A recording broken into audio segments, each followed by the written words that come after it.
So I was just debating, can we use the existing performance measures and metrics for supply chain environment? So the answer may not be, yes. So when this student came to me, then I said, okay, I'm prepared to work with you on a 3-month dissertation project. So we came up with a simple conceptual model based on the literature review. Then I asked the student to come up with questions for collecting data from small to medium-sized enterprises. So we received only 30 responses, and we wrote a paper, almost 3 papers.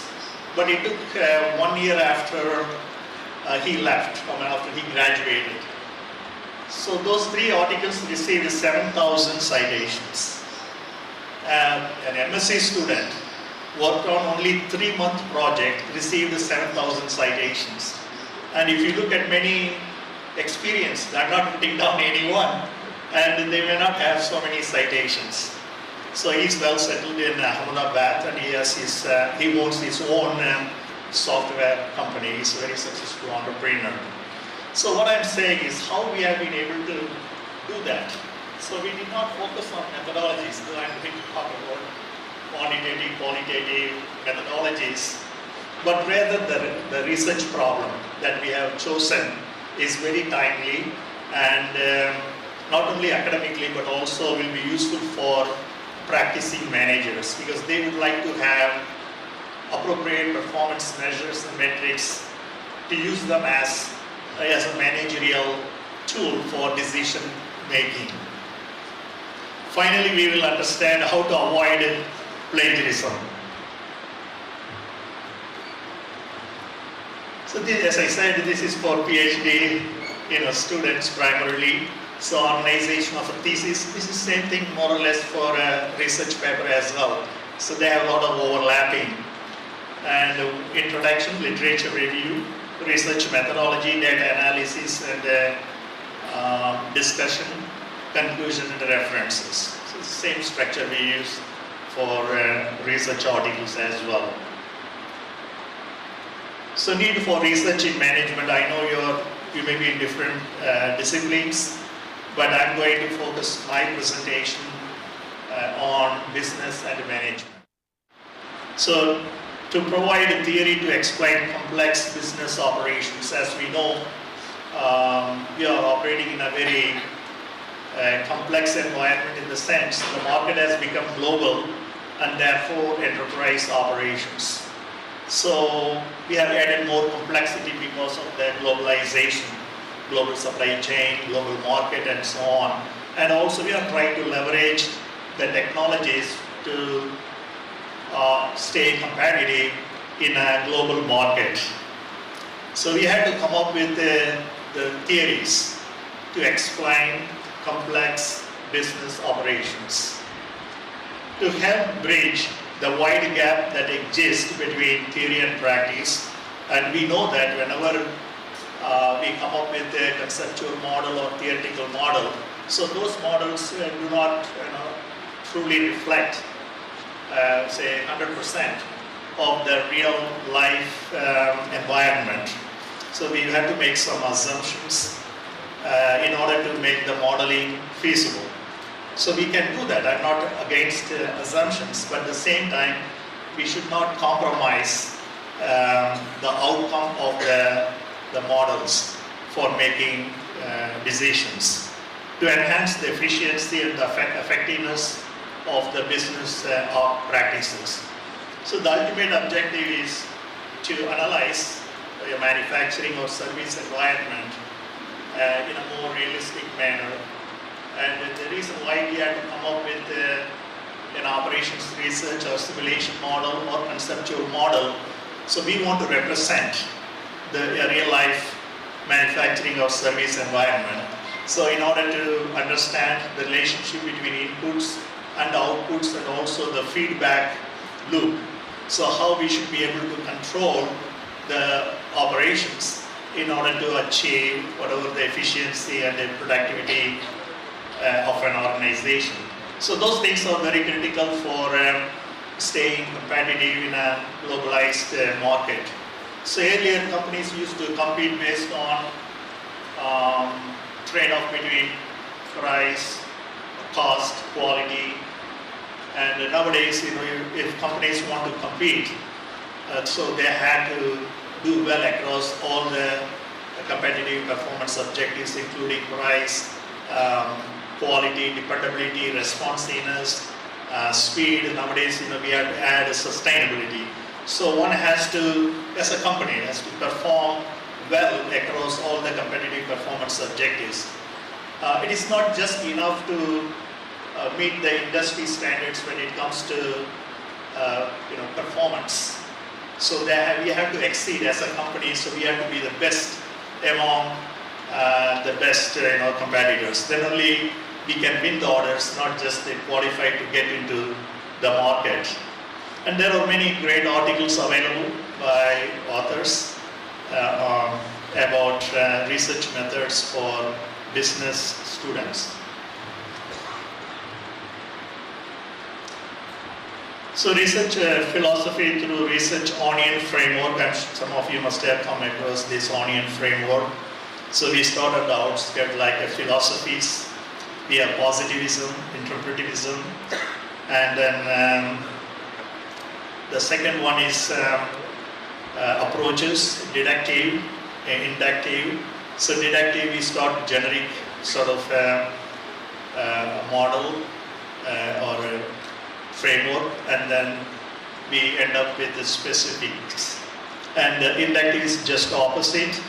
And then we employ different strategies. I mean, research strategies, including experiment, survey, case study, action research, grounded theory, ethnography, and so on.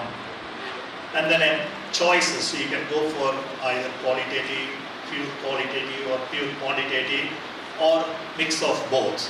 So you can call it mixed methods. Time horizons, cross-sectional, and the longitudinal. So depending upon the type of research problem on hand or the nature of the research objective, so then you have to decide whether you want to go for cross-sectional. I mean, cross-section, if you want to study the obesity of, let's say, kids in the age of 10 to 12, so then you collect data one time and then analyze the data. And longitudinal, so you collect data over several years for a particular variable. And the techniques and the procedures, data collection, and the data analysis. So this tells the research philosophy through research onion framework.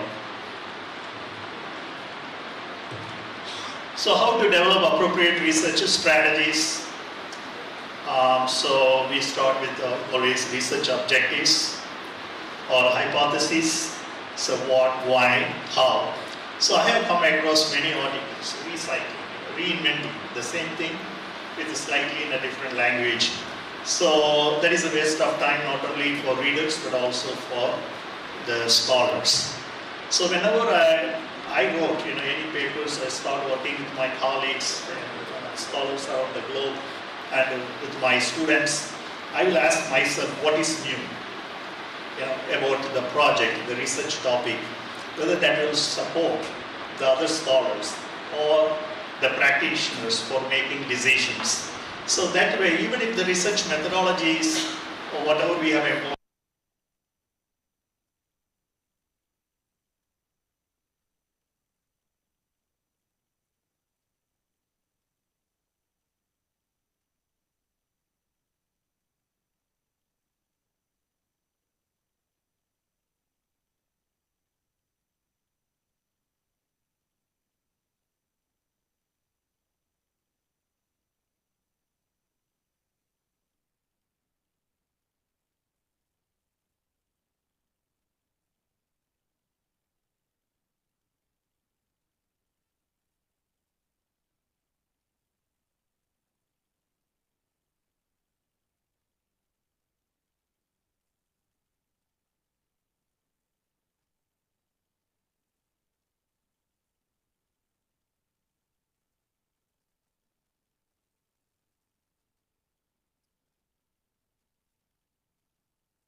graph theoretic approach and a multi-criteria decision-making tools. And so nowadays I see a number of papers with the structural equation modeling, and I know many of my fellow editors, when they see the structural equation modeling, they simply reject the papers. So please try to avoid it. Number one, bibliometric analysis, using most weird and so on. And I would rather spend my time to do a critical review, go through each paper and write a nice review paper, and not bibliometric analysis. The second one is structural equation modeling.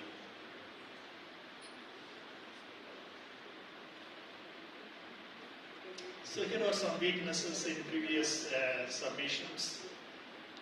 Statement made without citing the source, and plain description of articles without critically reviewing them in our own language. Because nowadays with the Turnitin and other plagiarism software, and all the publishers, they have their own portal to run all the submitted manuscripts. If the overlapping is more than, let's say, 12%, they will reject outright, desk rejections. No strong link between literature and objectives of current study, and a lack of empirical support. So once I came up with a theoretical framework based on the literature review and also my own experiences about responsive supply chain management. It's about 25 years ago. And I submitted several journals. It was rejected, saying that we cannot accept just theoretical model. So you have to validate, operationalize the theoretical model. And then what we did, we just collected some information available on the internet, 4 or 5 case studies to explain the theoretical model we have developed. And we have submitted that paper to Omega. It's one of the good journals in operations management, and it has got accepted. And it has received almost 3,000, close to 3,000 citations. Whoever writes about responsive supply chain. And also, after that, we came up with the responsible supply chain. First responsive, the speed, flexibility, and then responsible. Responsible for the environment, society, and also economic development of the community. And the theoretical contribution is very, very important. So reading your journal articles, I don't have to go through it, just you can go through quickly.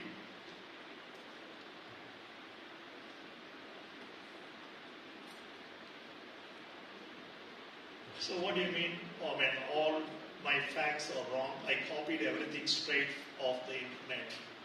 So nowadays, we have access to their material on, through open source or internet. And we have the tendency, and also we are using, I use ChatGPT to save my time for my presentation. But I start, with my own draft and ask ChatGPT just to edit the language, that's all. And I will go through carefully whether, whatever the edited format reflects my own thoughts. And plagiarism. So as I said, make sure that you run your manuscript with the Turnitin or any other plagiarism software, and make sure it should not exceed more than 12%. But many journals expect 8%. So otherwise, we have to face desk rejections. So there are many examples of plagiarism, self-plagiarism, using our own materials and without making any changes. So once what happened, I wrote a paper based on a master's thesis, and then I wrote second paper. So I forgot to change the language. So a couple of small paragraphs, it was the same. Though the paper was accepted, the second paper, the first paper already published. And then I was so agitated, because someone else, when they read, so they will write to my dean or our university saying that I has plagiarized a paper. It's a self-plagiarism. So what I did, so I called the publishing company, managing editor, and saying that please stop publishing the second article. So I had to make some changes. So I was in Portugal at that time for a conference, so I was not able to concentrate on my presentation. So as soon as, in the morning, the very first thing I called the managing editor in Great Britain, and I have been working with the abroad for many years, and she said, okay, no problem, we will stop the paper and you will send the revised paper. So after reaching Massachusetts and Dartmouth, I did not go home. I went straight to the campus and revised the paper and submitted, because I was really worried, not only me, and one of my collaborating research partners, she's at Sheffield University in Great Britain, and they copied a small paragraph, 4 lines, and not copied, they just used, I should not say copied, without citations. And then the editor called me. I'm one of the co-authors of the paper. The editor called me. At the time, the editor is from Canada. This is what someone has complained. So what is your response? Then I called my research partner, and she was so agitated. And she had already few million pounds research grants from the government in Great Britain. So she was just one small paragraph, and she was worried whether that will be reported to her dean, and her job will be in a very difficult situation. So what I'm saying is, so please make sure that is any form of overlapping you try to avoid. Of course, we cannot avoid the references and some quotations or quotes. As long as you cite the references, it should be fine.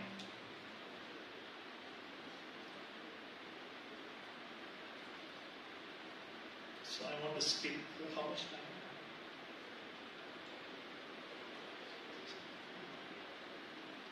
So you know how to cite references. So whenever I receive papers, I look at the title. If the title is too long, sometimes I see almost a paragraph. So they want to be more, explicit. And sometimes they use novel research or the abstract and so on. So we don't want to say ourselves, it's a novel research, someone else should say. And also typo. And whenever they write, the name, like initial and then period, there is no space. So the editors will look at all those things. It should be a clean manuscript. So that shows that authors are careless. And also they look at the structure, overall structure of the paper, and also the references, the way they cite it. So I have come across many papers, no uniform citations. And sometimes they use the full name of the authors, sometimes initials, and sometimes without any volume number, issue number, or page numbers.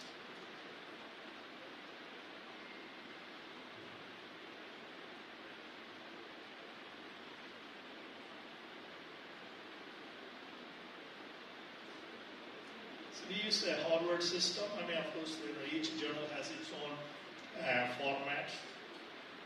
So this is just an example of a Harvard system of citations.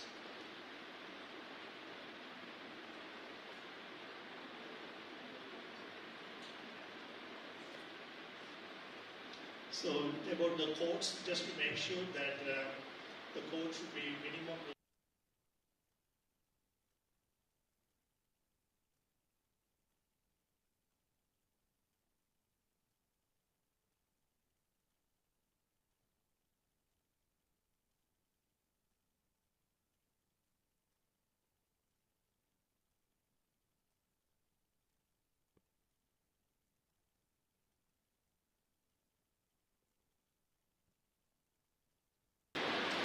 And a great access to not only articles but also databases and other materials.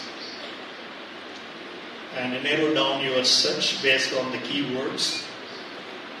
And also you can consult your supervisor or fellow scholars or one of the scholars in your team. And for reference, you use the Harvard guide. So understanding thesis, rubric, dissertation writing. So I think I have to skip this one, just how to write, read methodology section, findings. I have seen methodology just 5 lines. So I think that paper will be rejected immediately. Even for thesis, I think you have to provide a detailed explanation or presentation of research methodology, and also for findings section. So there are 2 key students make when writing methodology sections. Everyone writing about all different methodologies and methods they have learned about instead of focusing on the ones. You can just briefly say about what are the different methodologies used, and the main focus is on your own methodology. And you use the future tense in the writing, so we have to write present continuous, not future tense. And also we should not write like we all the time or I. So we try to avoid that style, first person style.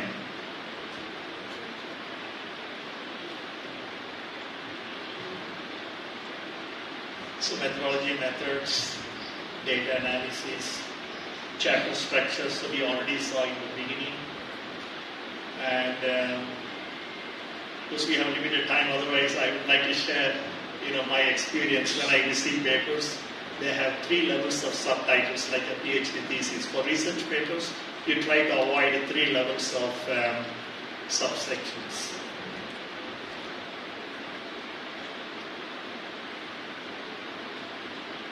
So this is about the methodology. So these are the questions you have to ask yourself. Some examples. This is just one example. And this is about the research methods, mixed methods, or case studies, empirical research.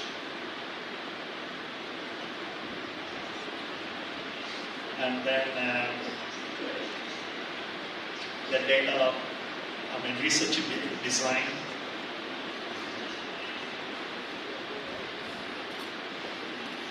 And this one is for data analysis, the technique we have used. And here is the rubric. So I don't want to repeat, whatever I have highlighted. Just so these are the things you have to make sure.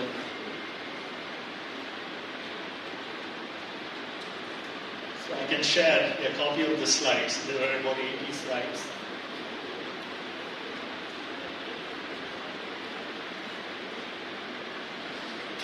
So anyway, so I just thought of having more time for Q&A. Thank you.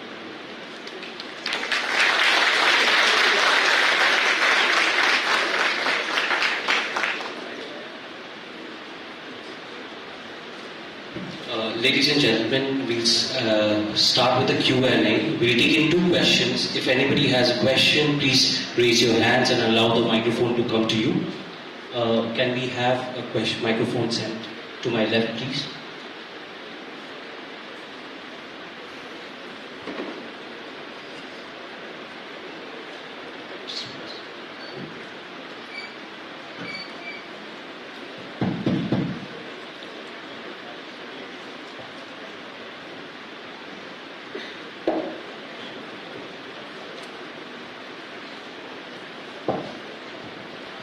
Good afternoon, sir. This was a very nice session for performing or conducting research. Actually, just I wanted to keep on a small question. When we are referring any research paper, we are giving page number, let's say 81 to 91. So it is the whole paper from in which we are providing the page number. Let's say 81 to 91. But as that paper is already available on the sites or internet, so should we cite that particular page number from where we are referring that content? Yeah, about references, like we are giving the citations and there we are mentioning page number, that full paper page numbers. Let's say from where the paper is starting and from where the paper is ending. But if we talk about any particular content in that particular paper, so should we mention that particular page number? Generally we don't do like that, but I think it could be proposed through worldwide so that further onwards we can think on that particular point. I mean, we can do it for us. Yes. But when we submit on an audience, we don't want to cite Specific page number. Yes. Thank you. Nowadays, we put for the citations in the end. So we don't give page numbers because they are still, they have BOI number. Yes. But they don't have page numbers. Yes. So I think that should be fine. But we don't just mention specific pages. Yeah, as it is basically, as it is actually the world of digitized everything. Papers also are coming in all digital format. We don't have, we mostly don't have that all printed copy of journals. So earlier it was okay, like mentioning the page number from here to here. But I think it should be changed now. They could change with all those generative AIs. Yes. But in my view, we don't have to go to that extent of citing the specific pages or page numbers that we borrowed whatever some materials. Okay, so thank you so much. Sir, I have one question. I was telling my colleague, just check sir's citation. Last time when I saw it, it was 80,000. Now it is close to 100,000. What is the secret of getting so much citations and HTX? As I said, thank you. You're very generous. This is the ideas. As I said, whenever I write a paper, myself or with my colleagues, I want to make sure there's something new that nobody thought about it, but they are relevant to whatever business decision making and so on. And also the topic, for example, agile manufacturing. It was a new topic at the time, and the gold brands came up with the goal. It's only the book format, but the topic is more like philosophical. The concept of agile manufacturing. Then I thought, if we want to really implement a real life environment of the company, then we have to have detailed framework. So then I started working on developing a framework for agile manufacturing. So that started receiving almost, I don't know, maybe 4 rights from agile manufacturing. They started citing that paper.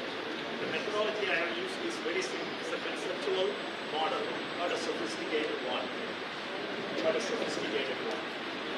Sir, some question. You said bibliometric, all the editors are looking for something new. You mentioned about critical review, sir. Yeah.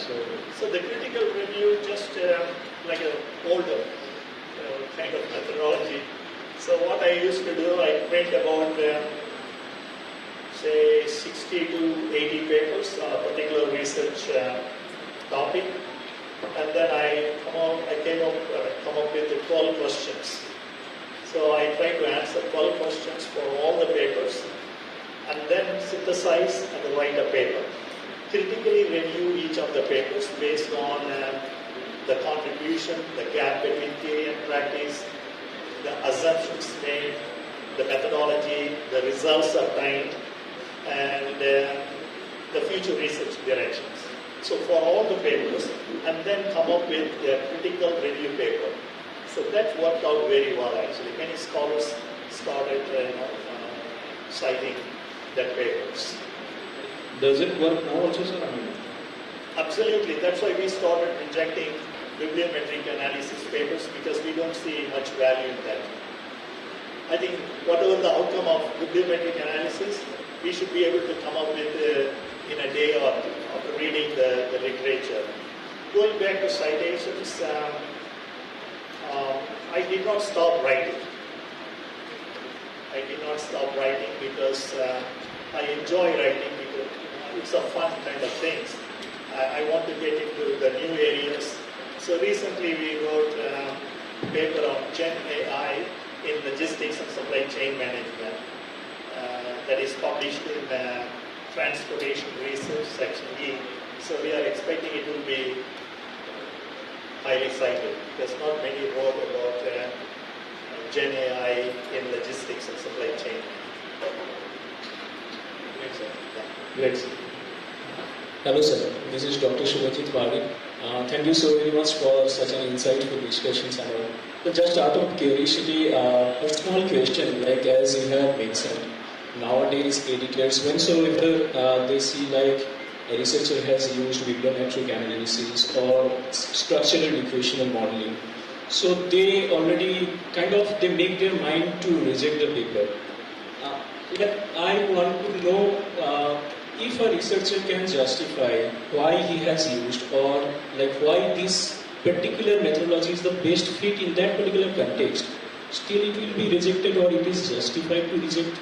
I mean, is it because of overuse, or there is any flaw in the methodology? That is just I want to know out of curiosity, sir. What's your opinion? Yeah, there is a bias.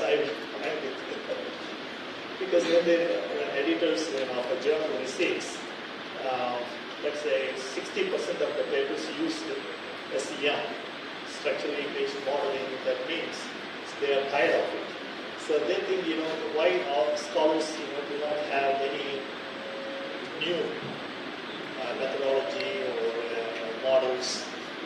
Basically overused, and also the outcome. They look at the outcome, so that we can have the same output or outcome without going for structural equation modeling. No, I'm not saying that it's unfair to reject all the papers.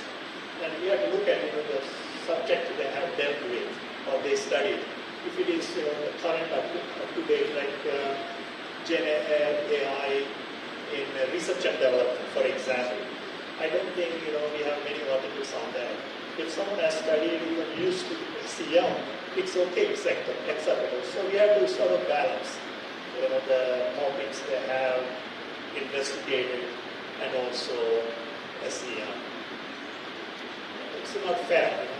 The biases are there. Based on the countries, where the paper comes from, which institutions, and so on. Okay, sir. Thank you so much.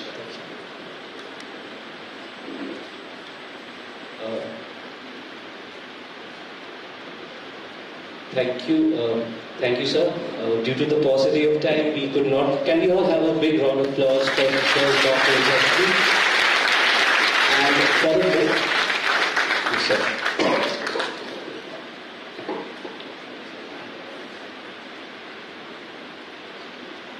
For the vote of thanks, may I call upon Dr. B. Naresh, Assistant Director, Academics, Pune Institute of Business Management, for his vote of thanks. So, very good evening to all my students, my beloved delegates who are gathered over here for this wonderful evening. And it's a great opportunity for me, and thank you for my introduction. And it's a great opportunity for me to be here today and then delivering a vote of thanks for this wonderful session. And thanks may be a very limited word, sir, to be honest, because I like to take few minutes to summarize the kind of appreciation on behalf of the entire crowd who are gathered over here. First thing, we make everyone comfortable, sir. Whenever there is a topic comes, especially on research methodology, that's a heavy-weighted topic, qualitative, quantitative, how come the mind goes down, including researchers, doctorates, everyone, because it's one of something toughest. But you made it simple with your story, saying something like one of the post-graduation students. It's all about the intent in which we are doing. It's not about, we have to have so much of knowledge to go for it. So here there are multiple research scholars, doctorates, including many students who are here. So that will be something motivating everyone to look at something which is curious. That is first one. Second, even one of our colleagues also asked, sir, is it structural equation modeling, or is it something like, when you're using bibliometric analysis, is that the editors are finding authority? It's not something like it. To be honest, it's many of, including myself as a researcher, I claim myself, any concept comes in, SCM will go for. Amos, Israel, right, PLLs. So many times it may be relevant, may not be relevant, and when I make it as bibliographic analysis, we have tools and techniques in place. So we just pull out the papers relevant, upload it, that analysis comes out, right? So we just write an interpretation. So even I felt in a long run, and that's what I also might felt from sir's point of view also. Nowadays the editors looks more of original work rather than depending upon more of technology. And what I understood out of the sessions before moving forward is something like, now the research is driving more towards curiosity, finding something critical, finding something new, rather than depending more upon tools. So we'll take all these inputs and ensure that each one of us will try to implement and so on and so forth. And to be honest, I myself not in a rush, but the session was so insightful. I have noted on various things, and all the people, cameras were up towards your presentation, but the moment you said, okay, from now I'll share the PPT, it was about to be 80 slides, so they are down now, they are relaxed for it, and thanks for your valuable time, and I thank all my students and the fellow participants for your valuable, patient listening. Thank you. Have a good day.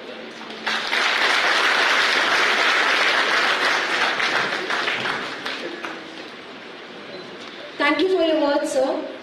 Now, for our fourth doctoral consortium, we have invited an accomplished scholar who is presently the director of IIM Lucknow with an extensive expertise.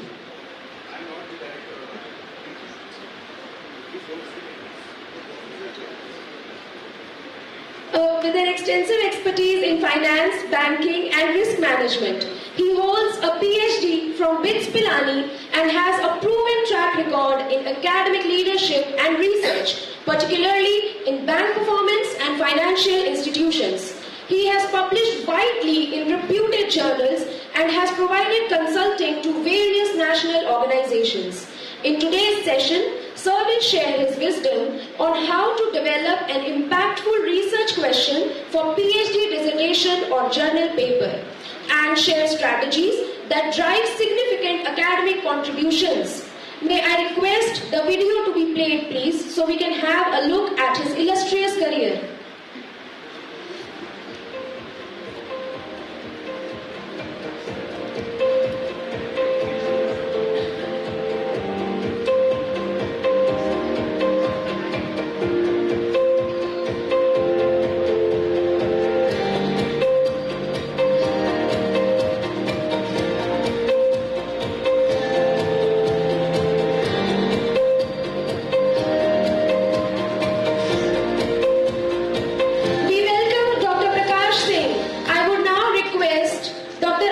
MBA Director PIBM to please come forward and felicitate Sir.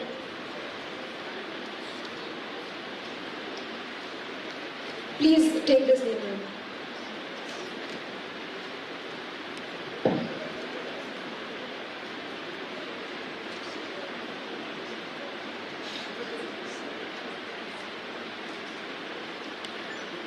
Prashant, sideline.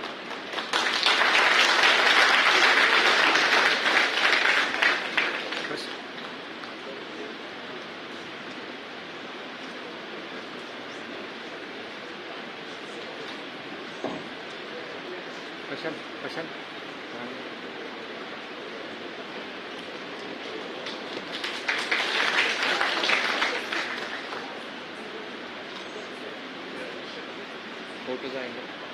Thank you, ma'am.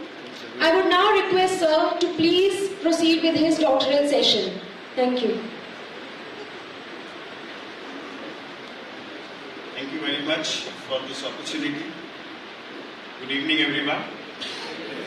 First, let me clarify, I am not the director of IIM Lucknow. I want to go back and regain my job. If my director sees this, maybe she's already typing my termination letter. Right? Okay. Probably out of over enthusiasm, she mentioned director. I'm just a professor. No plans to become director as such. So after Professor Gunasekaran's wonderful explanation of the entire space, I was thinking what next, what is the additional thing which I can bring in, because he was gradually moving to something which was what I was thinking. But thankfully we stopped just before, and there is something which is still left for me. So when I was contemplating this idea of making a discussion on doctoral colloquium, what can be discussed, as always we fall back on remembering our journey in terms of when all this started, my PhD journey.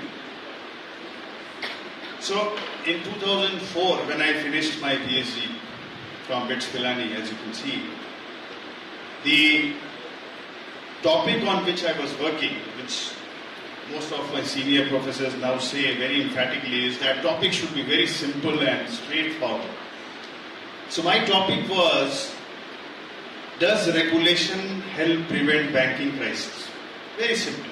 Does regulation help prevent banking crisis? The unfortunate thing was that we didn't get an answer in 2004, and we don't have an answer in 2024 also. So a lot of PhD scholars come with this mindset that I am going to solve this problem. I'm sorry, you will be disappointed, because most of the time we end up making a marginal impact or marginal addition to the knowledge which is already existing. You don't discover something really very new. So that is the first thing which I thought I would like to tell the budding scholars. But most importantly, my theme for next half an hour where I am going to talk about is going to primarily move on research which is impactful. And this came from, because initially I was not really very motivated to look at impactful research.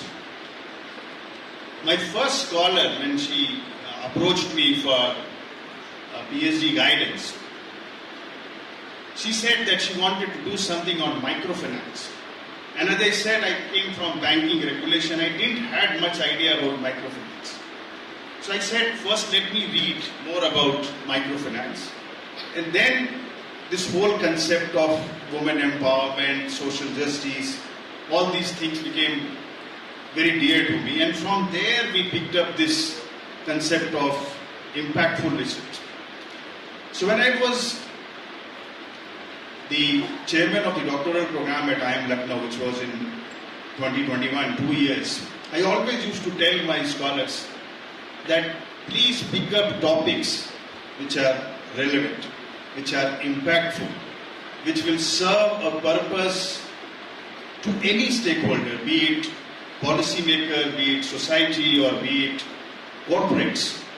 But please ask this question to yourself: is it going to be useful? The question which I am going to talk about in my thesis or in my research paper, is it going to be useful?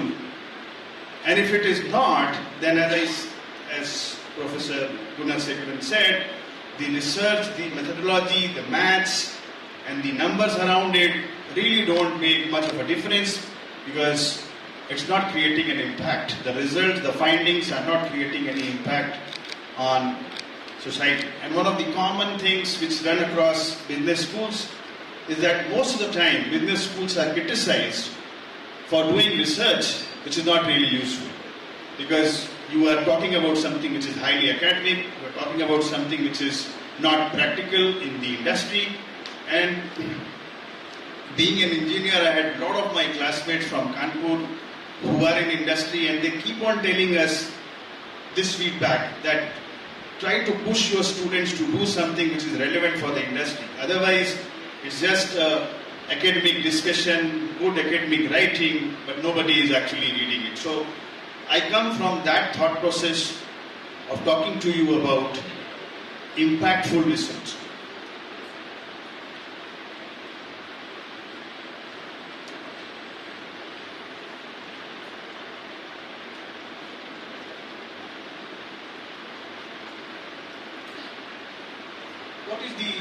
I'm starting little holistically. please bear with me because we will finish in 30 minutes, that's for sure. What is the purpose of a university? To conduct research that would contribute to advancing societal understanding and well-being. And being a scholar automatically transforms into doing something which matters. Because a lot of time we have scholars, this is all coming through my experience in all these 17, 18 years, and scholars come up to us and say, we want to work on this. I keep on asking them the same question, that why do you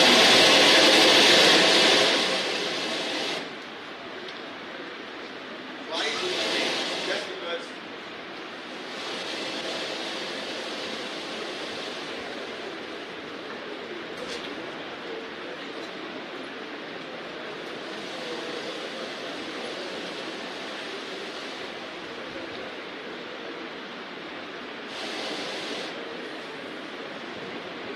check. Is it fine now? It's not that you like a question, you want to work on it. It is also important to answer the question that why is an answer to this question important? That's very important. Because I have a very good question. I want to explore this. I want to ask this question. I want to run test on this question. My counter question is, does the answer to that question solve any problem for the society or for the industry or for the policy makers? If it is not, then you are basically doing something which is not going to be very impactful. So please keep on asking this question again and again, that the question which I am raising, is it relevant or not? If it is relevant, then it puts more laurels to your efforts. I will show you two very interesting research questions. I'll just go to the end of the presentation and show you them.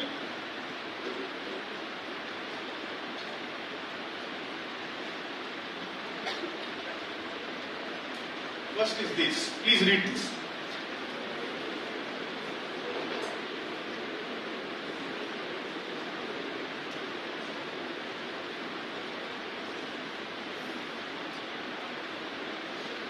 I am assuming nothing will go out of this room, and please don't put anything on social media, particularly.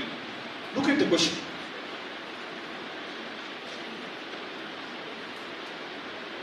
Beauty premium of top female executives and credit ratings. I have, in my limited career of 20 years, I have never come across a more weird topic than this. What are we trying to answer here? Are we saying that firms must hire beautiful executives and that will improve your credit rating?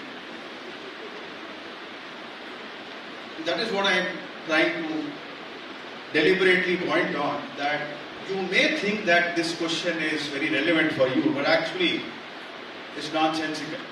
It doesn't make any impactful research, but people are doing these kind of things. One more. This one is interesting.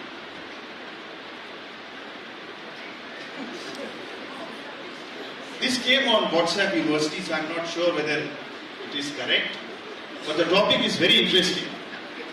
The impact of romantic relationships on thesis submission delays, a study of doctoral students.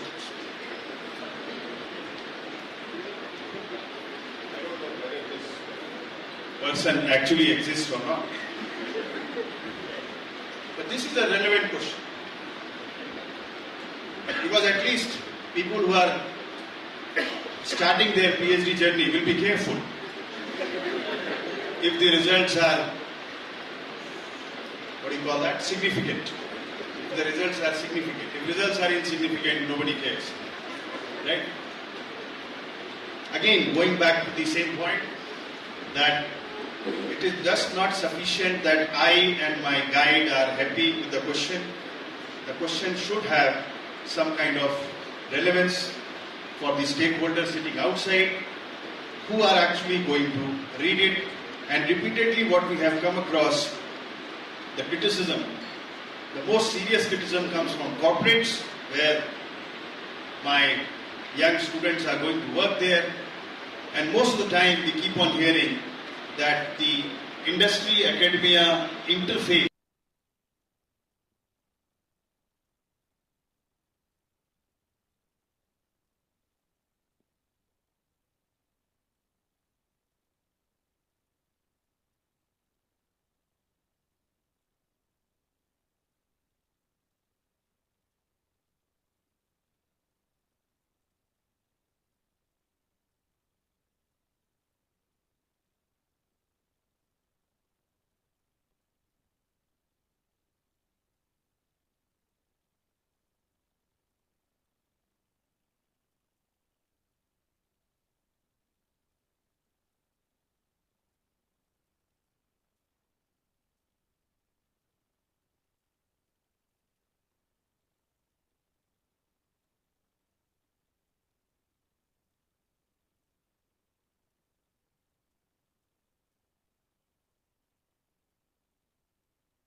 is immediately visible.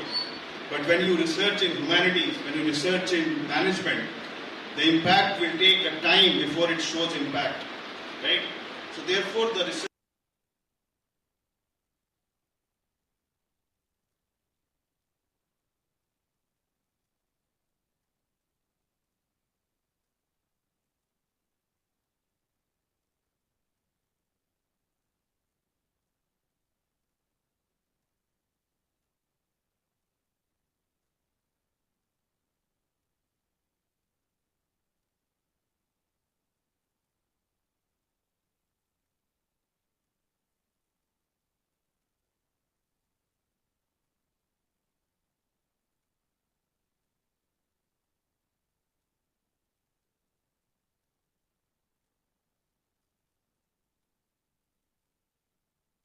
is irrelevant, but your methodology, your justification of the variables, all that could be very strong, right? Through your answering the wrong question using the right methods. Why is the research question so important? Because it ensures relevance, it guides your research direction, and it enhances research quality. There is a lot of tension which we could see that when we talk about qualitative research, we engineers and particularly in finance, we always see qualitative research as something which is not that great, right? That is a bias which we live with. It is our problem. It's not the problem of the discipline. It's a problem with accounting and finance and engineering background professors. They will always look at numbers, and numbers excite them more rather than a very qualitative argument, because we want that to be justified by some quantification.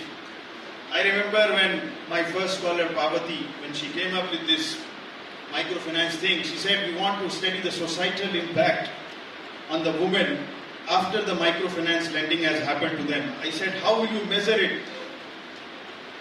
How will you measure whether the woman is better off or was at the same standard of living after microfinance and before microfinance? It's very difficult to measure. But we want to measure. So we use proxies like Is the child in the family born in a hospital? Are the kids going to school? Does the house has a proper gas connection? These are the proxies which were used to kind of quantify something which is normally qualitative, because standard of living has improved is one thing. How you are going to measure is something which is very difficult. And therefore there are proxies. And these proxies are again very approximate variables. They are not exact variables. Because the reason why the kids are going to school could be because of other reasons, not just because of the microfinance intervention. Right? So qualitative versus quantitative will always be a challenge. But what is important is make a question which is measurable. You can measure it. You can't have a question which is very difficult to measure, or there is almost no proxy available to measure it. So we have to find out. And measurement doesn't mean that I will ask 10 people and the response of these 10 people will decide my measurement. You might have seen the happiness index which was published by a global agency puts India very low in terms of happiness. I checked because I found average Indians to be quite happy. There is something wrong in the methodology. There was one question which was asked to every Indian. Are you happy with your current job and profile? Of course not. That would be mostly the response. And therefore, based on that, they said Indians on average are unhappy people, which is very counter to the reality. So be specific, ask questions which can be measured, and of course,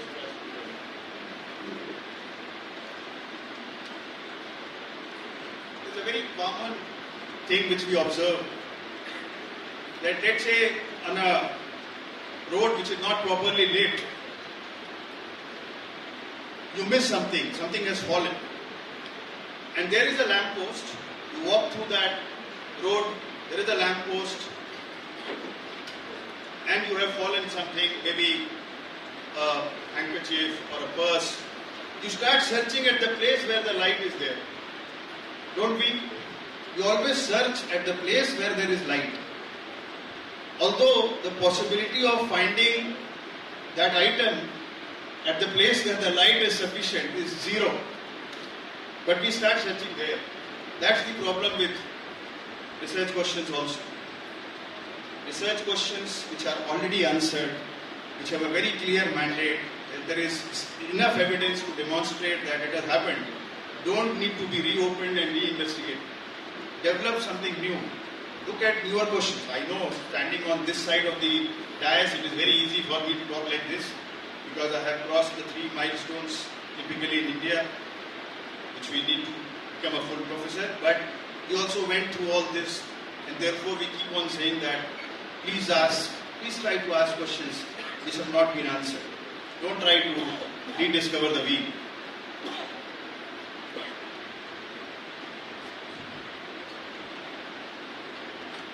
The impact on the stakeholders is very important. If an economics professor writes something that what kind of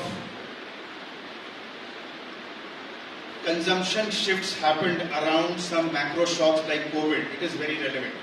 Because then the policy makers read that and know that if something like COVID, God forbid, if something like that happens again, we should be careful on these policy parameters.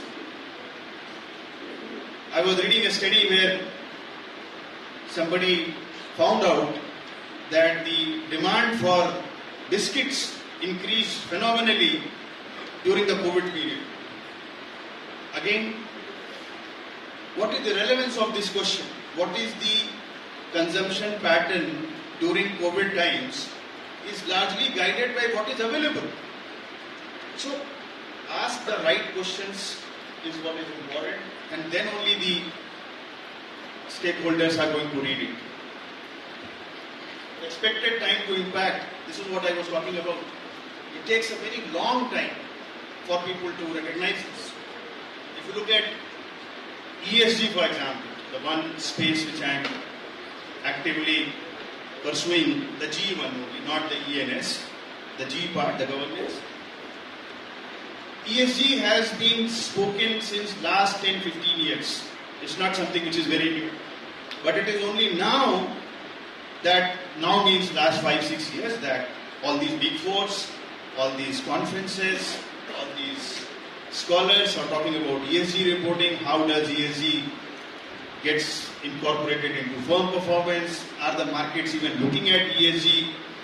And there are counter arguments coming from both sides. We have professors like Ashwath Damodaran who are known to be against ESG completely, and they talk that this really doesn't add any shareholder wealth. Those kind of discussions are happening after a time. That's what I'm saying. The impact will take a lot of time before it can be visible.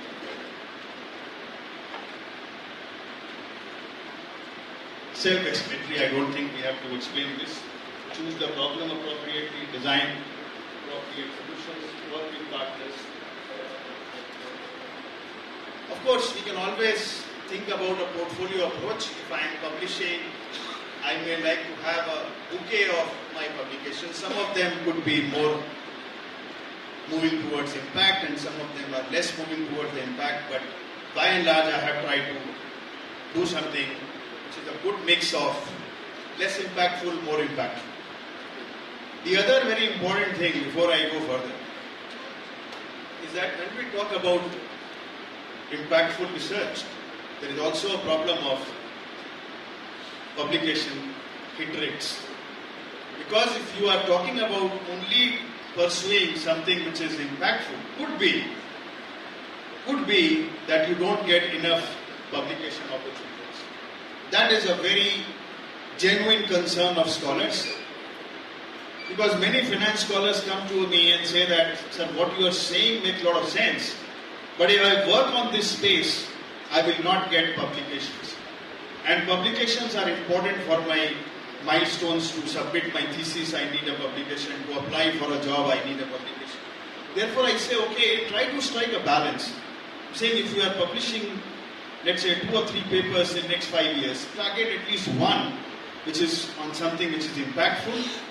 Maybe it doesn't go to global reputed journals. It could go to something as simple as EPW, Economic and Political Weekly, which is a very strong depository of very impactful articles.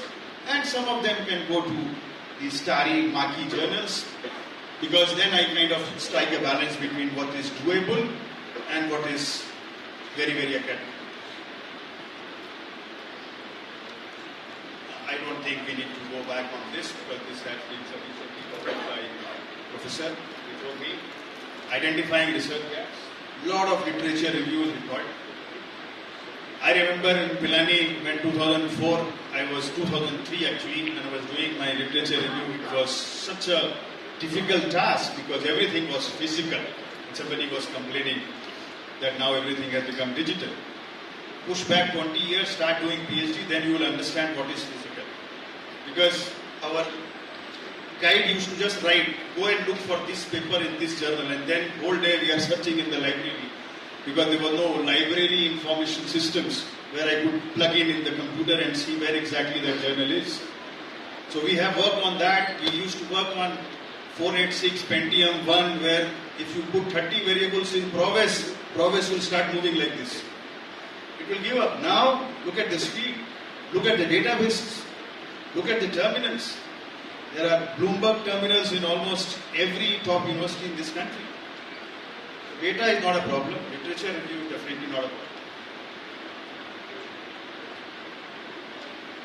This is something which I always felt was required but not happening in a big way, is partnering with industry and partnering with industry so that they can sponsor our research and they can also help us in choosing relevant questions.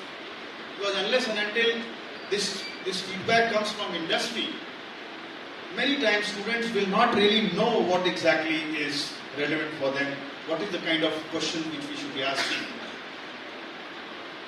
We talk about MSME so much. In any forum you go, any public policy discussion, MSMEs will always come up. Micro, small and medium enterprises. Tell me how much research is happening on MSMEs and how many journals are publishing articles related to this. That's the contradiction in which we live. It is important, but again, It's not something which is researchable because the amount of information which is coming out from this MSME space is not very strong. There is a lot of information and asymmetry in MSME space. We have data for listed firms. We have data for top 500 firms. That's not very important. We need to work with MSMEs. Data is not there. So that's kind of problem which we always see on. Okay.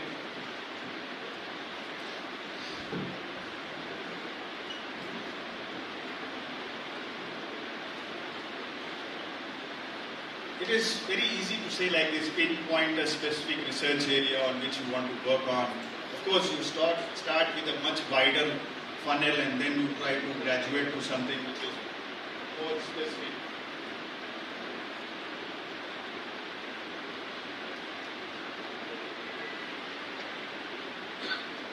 When publishing in journals, trying to publish paper in journal, it is very important to align your research with the journals you are targeting, because you can only find out that what are the kind of papers they are accepting, what are the kind of papers they are publishing, and can we write something on that theme, right?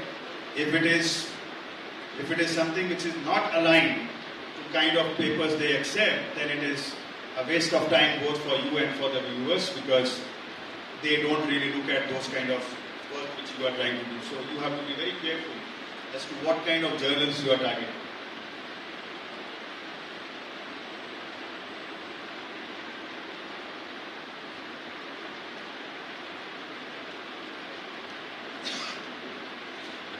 Okay, it's explainable. I'm not reading this.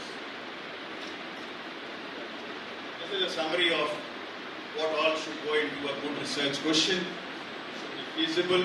Don't pick up question which is very good, but you can't really approach that because the data is very limited and the methodology is going to be challenged. Should be relevant, appropriate, interesting, ethical, measurable, and specific.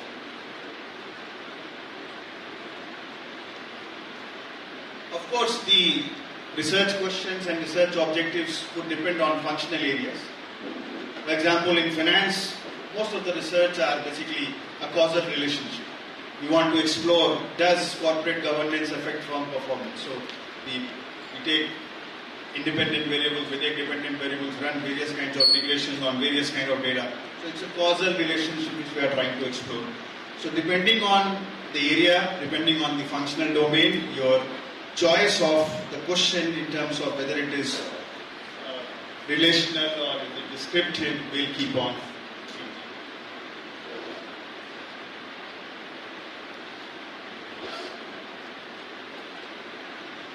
There is always a problem of creating a question which is too broad, and there could be a problem of a question which is too narrow because you are looking at only a specific. I have come across some theses, they say that I am trying to look at this question. The moment you dig further in their data, it clearly shows that they have limited the scope for only 3 cities, around 250 responses. That's not a very good method of presenting your research findings, because if you are limiting it to 2-3 cities where the questionnaire has been addressed, it's more of a convenience sampling. It doesn't really click. If you can justify the heterogeneity in the data, you can still be okay with that. But if you are just picking it because it is convenient, it's not easy to convince the reviewers.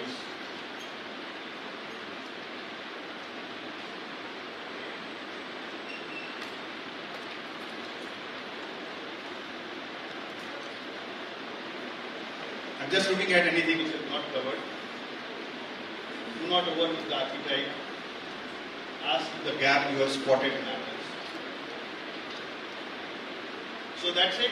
Developing a research question which is impactful, question which is relevant, people are reading about it, is something which I wanted to focus on. And it's frustrating sometimes because impactful research may not get those kind of publication brownie points, because as I said, it is not easy to publish something which doesn't have enough meat in terms of relevance to the academic world, and therefore it takes time before you can identify journals who are actually appreciating such kind of impactful research.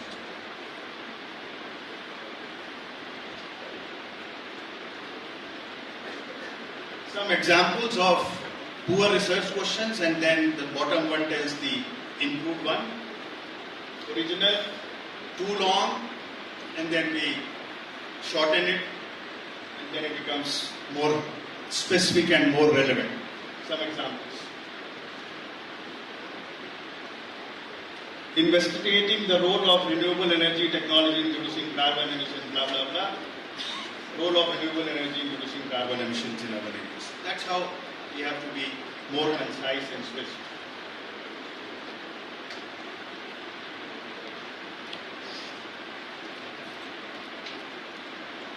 Too long, and we can have a further. Thank you. Thank you very much. Thank you for your words, sir. And firstly, I would like to apologize for the slip up in the script. And we are fortunate that you took it in stride. And I hope that after this clarification, your director is not going to take any harsher measures against you. So, we are very glad to hear the wisdom of Dr. Prakash. And if there are any questions, due to time crunch, we would entertain just one.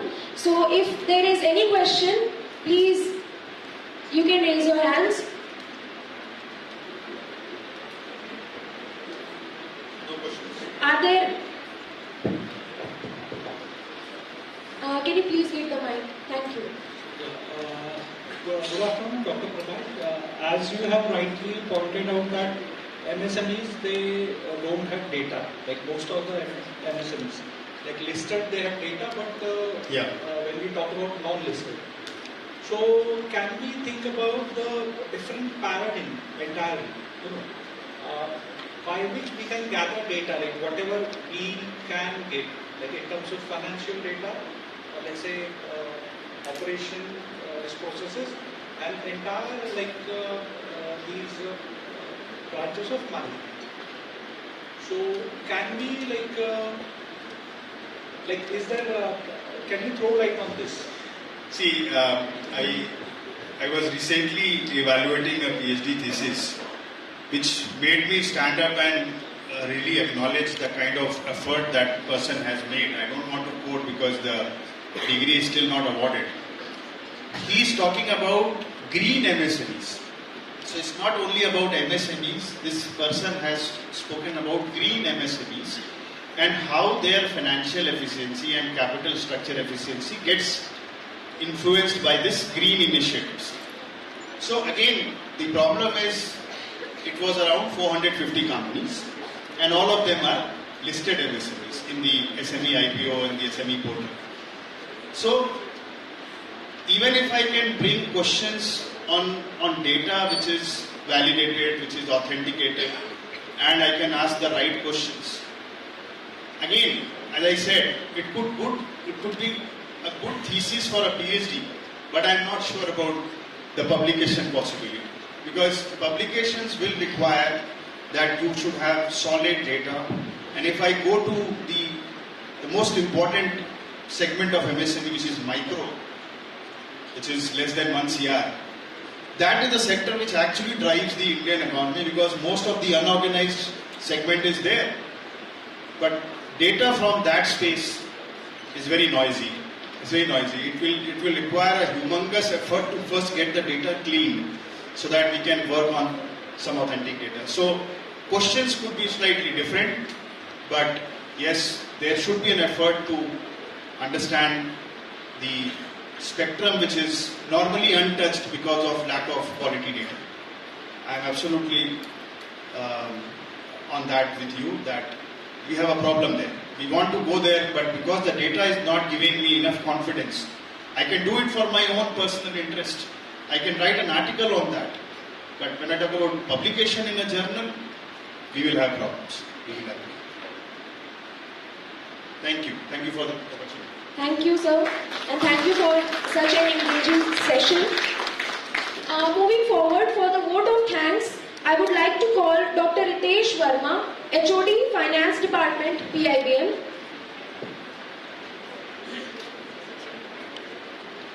Thank you very much. As always, whenever we meet Prakash sir, we learn something new.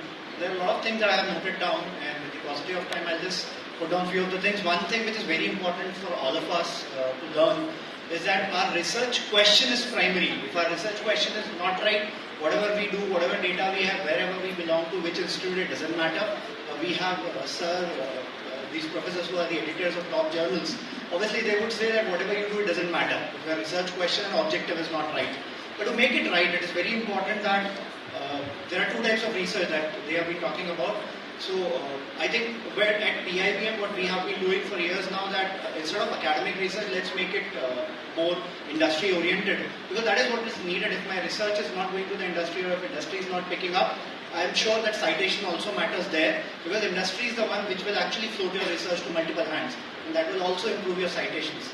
One more important point is that the research question should not be over broad or over narrow or too narrow.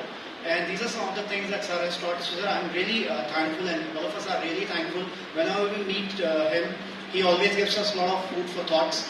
And so with this, we are really thankful to you from the bottom of our heart, from PIBM, ISDSI family. And thank you for coming, and thank you for giving us a lot of insightful thoughts on that. Thank you, sir.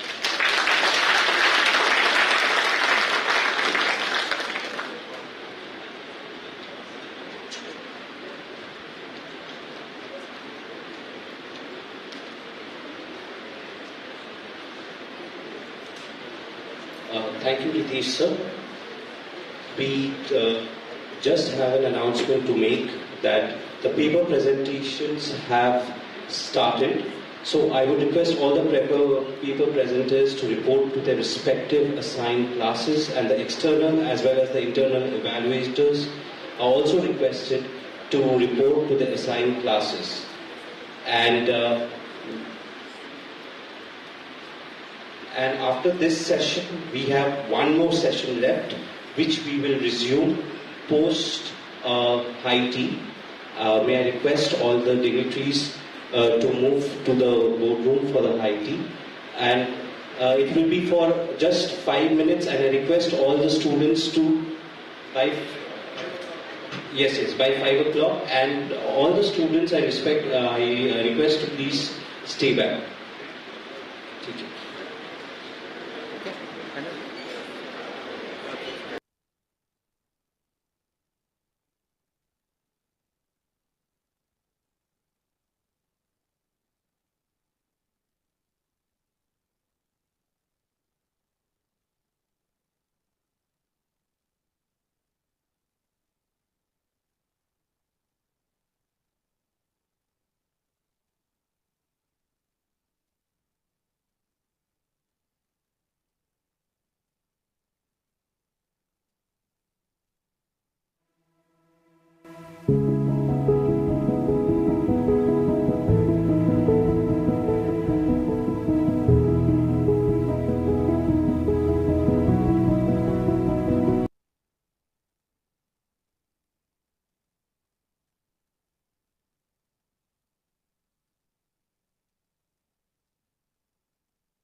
qualitative comparative analysis. So NCA along with QCA has also been published, right? So I'm going to talk about this further. So as you can see here, this is basically the snapshot of how NCA is becoming popular, and it is getting applied to a variety of contexts, not only in operations management but in marketing, in IT sector, psychology, tourism, and so on and so forth. So there are various research areas where NCA is being applied, both as a standalone studies in combination with regression or structural equation modeling, as well as it is applied with regression with qualitative comparative analysis. So let me just talk about what is necessary condition analysis, right? So if you recollect, when we were proposing hypothesis for the regression context, we always start our model with a dependent variable, right? We are saying that we want to predict something, maybe satisfaction, maybe customer loyalty. For example, if we take the context of electric vehicles, right, we would be more interested to understand which type of customers would be interested in purchasing electric vehicles, right? So purchase intentions becomes our variable of interest, right? So this is where we are saying that again a dependent variable is of our interest. However, when we look for traditional regression models, then we try to find out what could be some of the independent variables, right? So maybe we can say that, because it's a four-wheeler, we get pride when we drive a four-wheeler.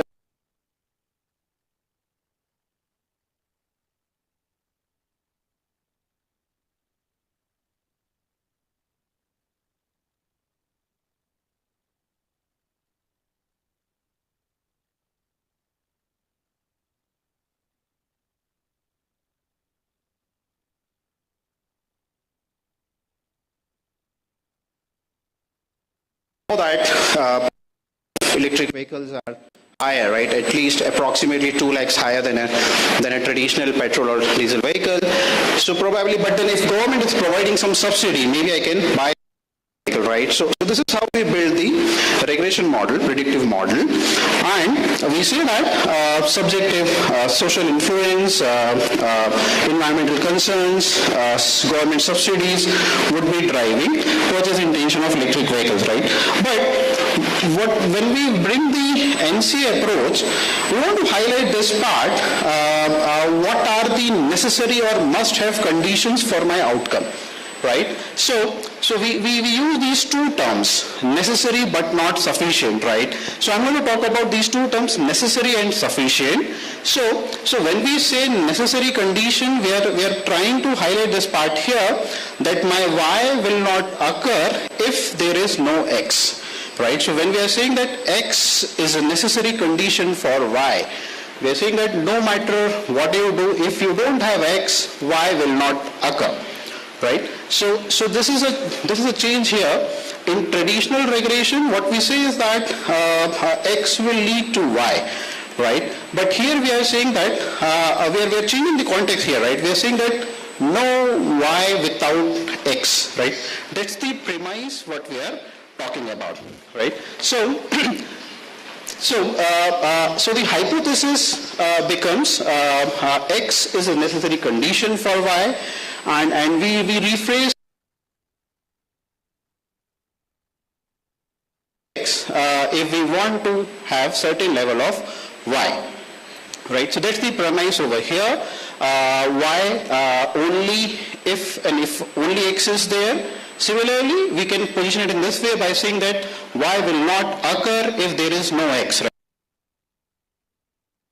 See, for example, I know there are a lot of using Zoom. So for me to conduct this session, an online platform, a virtual platform, is a necessary condition, right? So the internet condition for me to conduct this session. However, there is also a possibility, as a participant, I may join online, but who knows whether I am doing WhatsApp chat or I am reading textbooks or I am doing some other thing, right? So that's why I am highlighting this part here. We are saying that necessary but not sufficient, right? So we are saying that we need an internet platform for any of the online sessions to be conducted. However, we don't know whether it is sufficient also or not, right?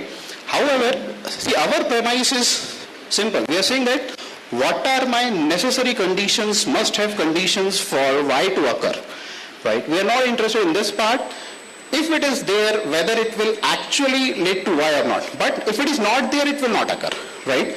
So somebody, if he is not having an internet connection, I mean, I cannot conduct a session, right? Okay. So that's why it again re-emphasizes this idea that when we have this condition necessary but not sufficient, it is more stronger than the traditional regression that we have learned. It is also stronger than the qualitative comparative set analysis, which focuses only on the sufficient condition, right? So I'll just make things simpler by bringing some approaches here. So if we recollect, can somebody tell me how do we write a regression equation? If you recollect, a typical regression equation, right? It is generally Y is equal to beta.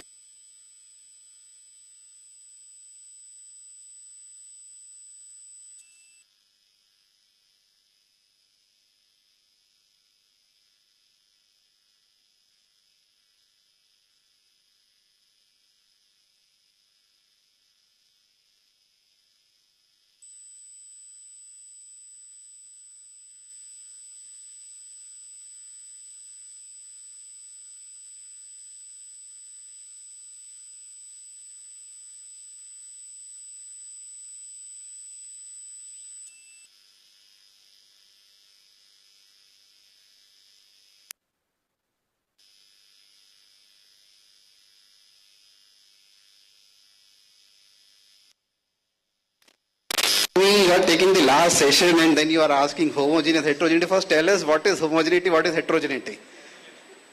So tell me, if I collect data from all of you and then let's say I want to do a study on electric vehicles. Is this data homogeneous or heterogeneous in nature? Heterogeneous, right? Gender, age, income levels, participants coming from different regions of the world. So it's too heterogeneous in the data. But then the question arises, if we go on addressing heterogeneity, how do I run my regression? So one is that we go on addressing the qualitative factors. Maybe we want to address that, fine, gender is a heterogeneity, let me take care of that part as a control variable, let me take care of age, and so on and so forth. Or again, we want to play statistically here, right? So statistically, if I want to prove that my data is homogeneous in nature, how do we prove? We take the variance of the error term and we say that if it is constant, your data is homogeneous in nature. So I hope I have made my point here. If we go on doing regression, I mean, our life is becoming very, very, very complex, right? Address assumptions of data, then frame the hypothesis, and do so on and so forth. To the participants over here who are my PhD scholars, so we also want to address first the reliability and validity of the data, which is again to address because we want that the data that you have collected is reliable in nature, right? So then we do some more approaches. We go for structural equation modeling.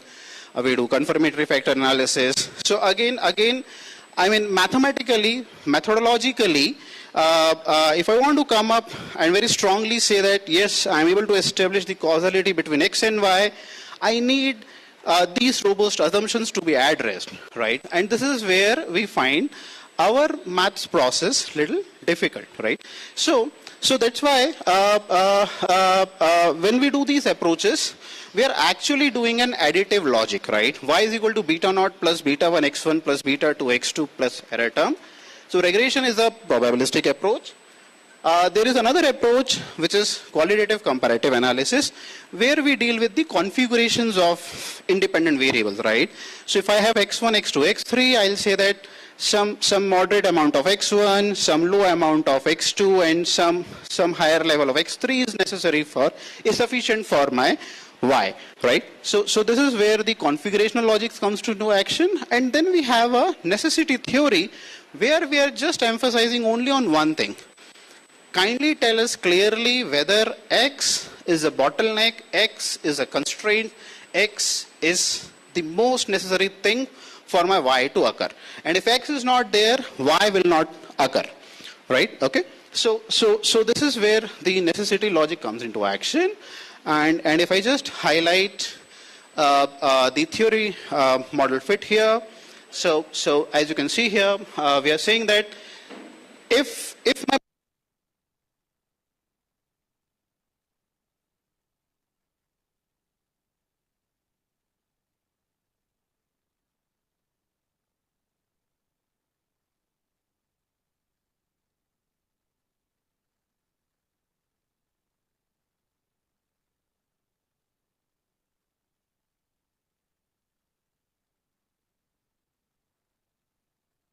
so you are looking for one type of configuration, but just the top 5 will not help you. You also need to be an all-rounder here, right? So whether you do good in sports, you do good in some other curricular activities, this is where you will take the next call. Then you will take one more call, right? Shall I win a lot of case competitions? Shall I do a voluntary activity? So we're talking about configurations here. High of top 10, moderate level of all-rounder or volunteering part would lead to better placement figures, right? So again, we're looking for configurations here. So this is the second approach, and then comes the last approach. I'm saying that if I want to get a higher package, what are the necessary conditions for me, right? My objective is clear, and please pardon me, my other respected faculties here. I think, let's be honest, more than the grades, they are here for package, right? I hope that makes sense, right? So at least my why is clear, right? But then the focus is here, as an MBA student, where should I focus on? Is it higher grades? Is it all-rounder activity? Or should I do more of volunteering part? Should I become the secretary, president of some clubs and committees, right? So this becomes my independent variable, but we are interested to identify which of this is necessary for a higher package, right? So I'm going to talk about only one tool over here, which is necessary condition analysis, right? I hope things look good till now, right? Okay, yeah.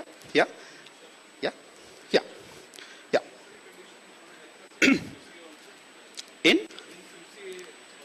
Yes, so see what is happening nowadays is this, like we are having mix and match of all these things going on. So please note this part here. I'm going to use NCA tool using a R software. However, for QCA also there is a tool which has been developed by Ragan, and one can use the output of QCA for NCA analysis. We can also NCA analysis. So those things are fine.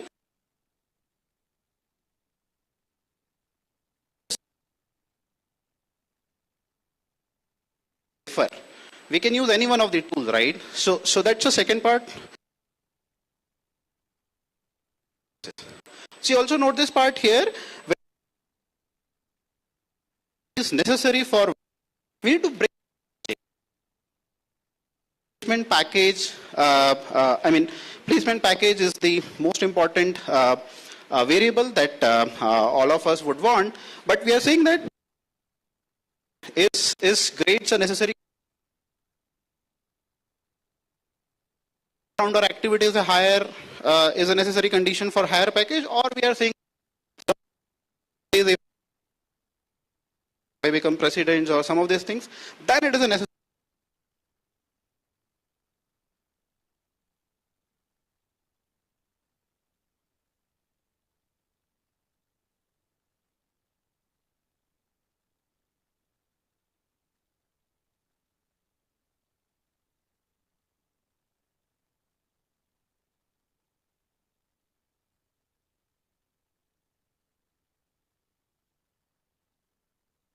So we are saying that we're just trying to establish the causality. However, logic is X is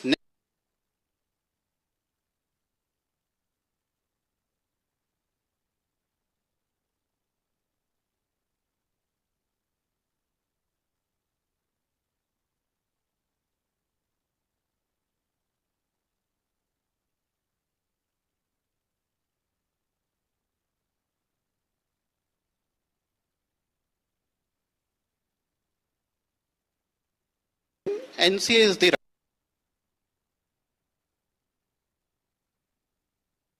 or QCA.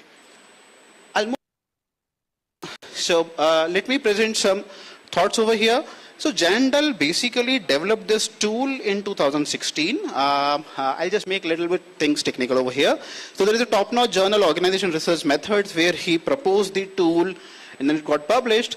However, amongst the academicians as well as in the practice, the discussion regarding necessary but not sufficient conditions was prevalent much earlier than that, right? So as you can see here, Eisenhardt is one of the top-notch researchers who has found that social relationships are necessary but not sufficient for promoting high-performing cross-business unit collaboration. This is one of the AMJ paper, again, amongst the top 50, this happens to be the top paper. And others also, we are having those types of prints coming here. Organizational commitment may be necessary, but not sufficient condition for low absenteeism. So people have looked from the NCA logic. They've proposed, but they may not have tested it, right?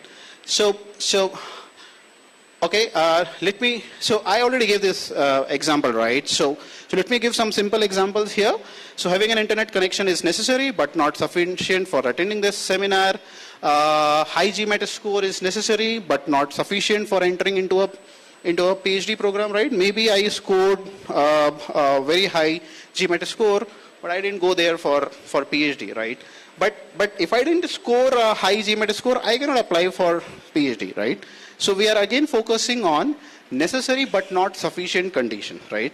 See, I'm going to also highlight necessary but not sufficient. Somebody can easily challenge me by saying that why you are not analyzing both necessary and sufficient conditions. That could be the logic. However, our boundary of discussion is necessary but not sufficient, right? Yeah. So I think there are a lot of examples everywhere. So let's look at the formulations. So as I highlighted, in simple terms, we say that, so typically we propose the hypothesis, government subsidy will lead to electric vehicles purchase intention. We have to modify it. We have to say that government subsidy is a necessary condition for purchase intention of electric vehicles, right? Similarly, we can say in other terms, X is critical for Y, X limits Y, X constraints Y, X is a barrier for Y, and so on and so forth, right? So there are different ways of proposing this hypothesis. Again, it has been quoted by Jandal. So this is one of the conceptual works by Jandal, which laid the foundation of this tool. So let's move forward. So now I'm going to go a little technical here. So we all understood this part that yes, X is a necessary condition for Y. However, the question arises, if you're going to make our life simple by not delving into the assumptions of data, tell us how do we do it, right? So are there going to be beta coefficient and the p-value, and what are the statistics that is involved here? So let me bring some of those parts here. So let's see how does it work, right? So let's say that I take a context of binary variables here. So let's say that my X and Y are both binaries in nature, right? So if suppose my X is 0, so 0 means that no X, 0X. So what do you think if there is 0X? Can Y take the value as 0? Again, looking from a necessary conditions approach. No X. So if there is no X, can there be no Y? There can be no Y, right? There is no X. See, our hypothesis is simple. We are saying that Y only if and only if X. So if X is 0, Y can take the value as Y. Y can also take the value as 0, right? Are we good here? Do we appreciate this part? So I have a next question here. What if my X is 1? Can Y take the value as 0? So my X is occurring. Can Y take the value as 0? It can. See, we are saying that, see again, Y will not occur if X is not there, right? But nobody stops us from saying that even if X is there, Y may not occur, right? Okay? Yeah. What do you think? If X is 1, can Y be 1? X is there, Y should also occur, right? Make sense?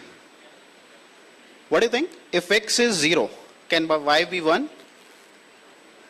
I'm not a little wrong, louder noise.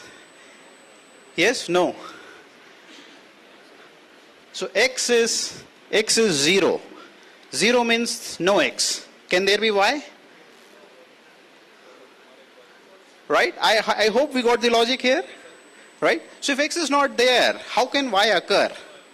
Right? So this is the premise of necessary conditions analysis. I hope I have felt everybody what is NCA. Right? I'm going to reiterate again because this is what NCA is all about. X is necessary for y.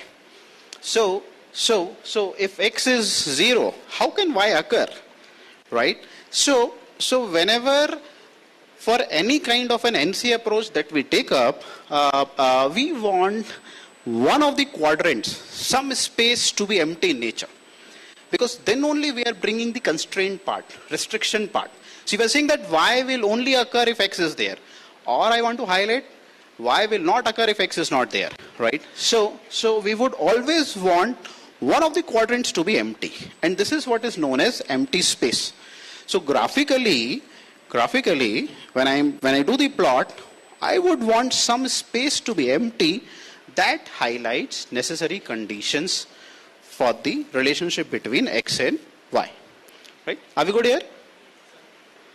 Yeah. Does it make sense? Yeah, we'll do it once again. So again I highlight that x and y can take binary variables over here. If x is 0, it means that x is absent. Similarly, if x is 1, we mean that it is present. Same thing applies for y also, right? So if x is not there, if x is absent, can y be there? That is a possibility. No x, no y, 0, 0 is possible. If my x is 1, see x is there, y can also take the value as 0, okay? Right? So that also looks a possibility. If x is 1, can y be 1? Definitely x is occurring, we want y to occur, okay? But suppose if x is 0, can y take the value as 1? That's not possible, right? Okay? Right? I hope we are good over here.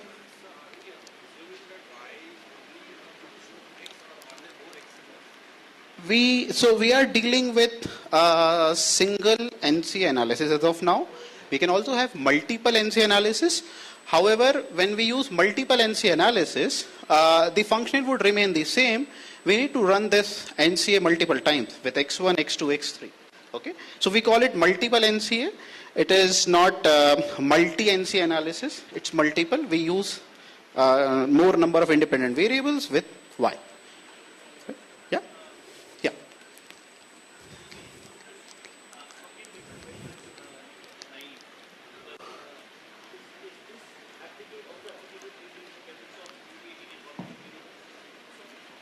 Yeah, that's an interesting question. So please pardon my MBA audience over here. So can NCA be applied to a mediating and a moderating conditions? So the answer is, at least for moderation, it cannot be applied because it is already itself a multiplicative approach. That is one thing. Mediation, there is a paper by Richer et al. In industrial management and data systems, who has presented the application of NCA for a mediation analysis. But largely, Jandal says that restrict your discussion for high X, high Y, high X, low Y, and so on and so forth. So I would suggest that I'm going to show you how do we represent mediation analysis using NCA, but I would suggest to avoid falling into the mediation and moderation part. You may rephrase the hypothesis by saying that interaction effect is a necessary condition for Y. So I'm going to take this at the end. But I'll say that be careful when you bring mediation and moderation approaches for NCA. So, yeah, I hope this table looks comfortable to us now, right? So I think the first quadrant is quite logical in nature. Can you tell me for the first left-hand side, if I ask you to quantify the effect size, how do we quantify the effect size? So we would quantify the effect size by dividing ceiling zone by scope. So if you look at the first quadrant, I would say that, if those small quadrants area is 1, let's say if it is, if my total scope is 1, and all the 4 quadrants takes the space of 25% each. So how do we quantify the effect size for my first quadrant on the left? Empty space is 1, and I got 4 blocks. So 1 divided by 4, right? So ceiling zone divided by scope, right? So this is how we quantify. So this quantification of effect size is similar to our beta coefficients. Right? I hope we all remember beta coefficients, right? Okay. So we are bringing it here, but with a little interesting novelty here. So I hope for dichotomous variables it is clear. For continuous variable, we use the same logic. Again, we are saying that if you focus on the 9th block at the right, again you see some space is empty over there, right? So when the space is empty, again we are saying that y will not occur for those values of those smaller values of x, right? So again we get an empty space, right? Okay. So again our premise, y will only occur if x is there, that holds true, right? Little we need to think beyond, right? So here we are saying that for some values of x there is no y, right? Okay. So that's how we get the empty space, right? Yeah. So how do we use NCA for our research papers, for our projects? So again, it's pretty simple. The very first thing that we need to do is that we need to propose the hypothesis. We need to just modify our hypothesis. Generally, our hypothesis is x positively influences y, x leads to y, x is positively associated with y. Here we will say that x is necessary for y, x constrains y, x will not occur, y will not occur if there is no x. So these are the ways of modifying the hypothesis. In simple terms, x is necessary for y. More informative, x is necessary but not sufficient condition for y, right? Again, for data collection, so data collection again remains the same. The way we do it for our project, for our other research works, we can use the same way for data collections over here. Just an additional pointer over here.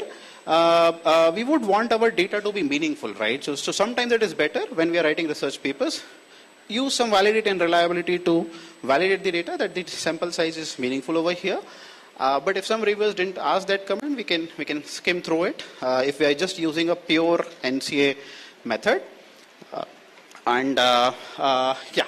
So next part, what are the scatter plot effect size? I'm going to cover that. I'm also going to talk about bottleneck analysis, and then the fourth part is again when we want to write the implications. See, it brings some novelty here, right? We are saying that x is a necessary condition for y, so do highlight that necessity theory as well, right? That is the beauty of bringing NC as a new tool. Also, it has not been exhaustive as of now. So for any of our contexts for which we are researching for a longer time, it provides us the opportunity to replicate the study by finding it out whether those independent variables are necessary conditions for y or not. So I'm going to move ahead. So what I'm going to do is that I'm going to take one of their papers. So this particular paper is published in Journal of Purchasing and Supply Management. So I'll just quickly share the context here. So the context here is this: we are talking about buyer-supplier relationship, right? Now buyer-supplier relationship is always complicated. There is many a time where either buyer has a higher bargaining power or supplier has a higher bargaining power, and then there is a possibility of some opportunism or performance getting twisted over here. So here what the author says that in a buyer-supplier relationship, if we want to improve the supply chain performance, and we are using the proxy for performance as innovation, if we want more and more supply chain innovations to occur, probably that will occur basis depending on the contractual details, because there is a possibility my seller may default, right? So we are talking about contracts here. So I think 95% of the things are now running on contracts, right? So why do we give contracts? Because we want to outsource some of our core competencies or sometimes of a competency that we don't want to work. So we outsource that part here. So we are saying that if we want to bring innovations in those contracts, it will probably contractual details. If If my vendor doesn't perform as per my contract, I'm going to punish him. So that is one part over here. However, in this literature, we always say that it's the relationship that matters. So we bring the trust part over here. However, soft element trust is divided into two parts. One, we are saying goodwill trust, other we are saying competent trust, right? So I will not go much into the literature. We are saying that there are three independent variables, and our hypothesis is contractual detail is a necessary condition for innovation, right? So that's how we'll write about it. And then the data collection is as it is. So just to give you the highlight, how does it look? So I'm going to show you the paper. So this is the paper. And yeah, so again, these are our traditional items that we use to capture the perceptions over here. And see what they have done, there is a particular reason for me to select this particular paper to show how it is being performed, because they have showed the data here. So they are saying that they have collected data from 8 firms.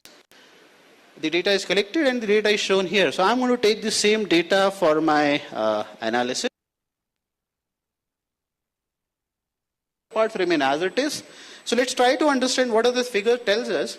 So this figure tells us, see, as we have done in our ordinary least squares regression, first what I'm going to do is that I'm taking contractual detail on my x-axis. A dependent variable is innovation. So I first draw a normal OLS. After that, I'm going to cover this with the help of some free disposal hull lines. So there are two types of lines over here. One, as you see that step function, that is the envelopment free disposal hull. And pardon me for being a little technical over here. So once I draw the free disposal hull, I'm going to take the center point of those step function, and then I will draw a regression line that is known as ceiling regression free disposal hull.